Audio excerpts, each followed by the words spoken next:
Mzimba TV. Assalamu alaikum warahmatullahi wabarakatuh. Ndugu watazamaji, hii ni Mzimba TV. Nataka nikupe faida ndogo tu. Hii TV yetu itakuwa inahusika na mambo ya kijamii.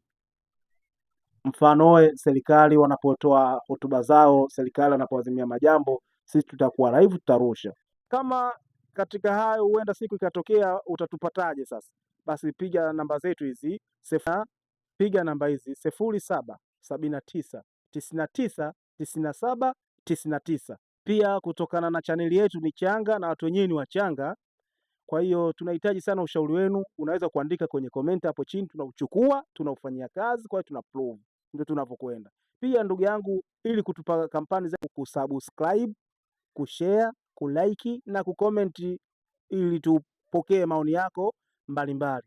Kwa hiyo tunawapendeni sana watu wa Tanzania na nchi zingine zilizokupo jirani na hapa, mnayotuona na msiotuona, ila kama mnatusikia huko mliko, tunakaribisha wadau pia kutusaidia vifaa, kwa sababu ni vichanga, tunaanza na vifaa vichanga. Pia kama una biashara yako, usisahau kutangaza nasi, kutangaza katika Mzimba TV. Piga namba hizo 0779999799.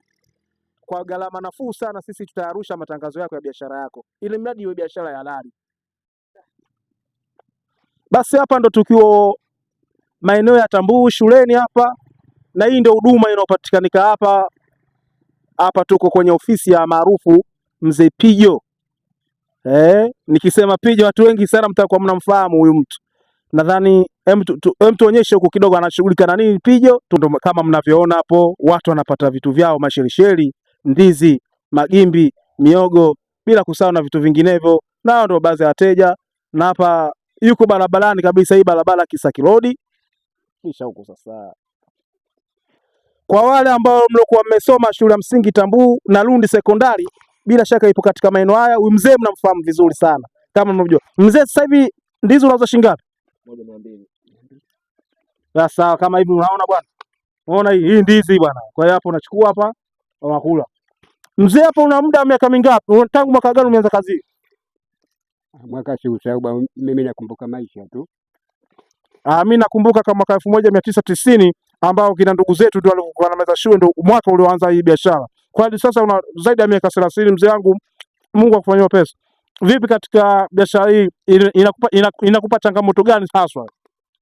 Changamoto maisha yangu naona mazuri. Mashaallah. Vipi, una wake watatu mzee? Wanawake watatu sina.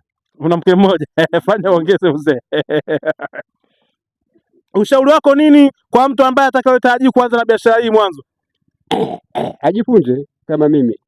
Na huwa unapokea vijana kwa ajili ya kuwafundisha, au wewe tu labda unatumia njia gani ili kuwasaidia underground? Nasaidia kwa kula, wasiende mbali.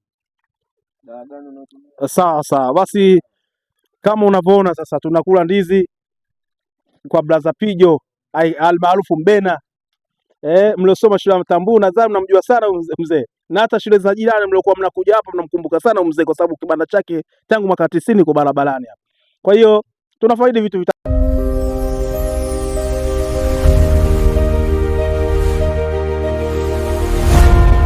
Mzimba TV.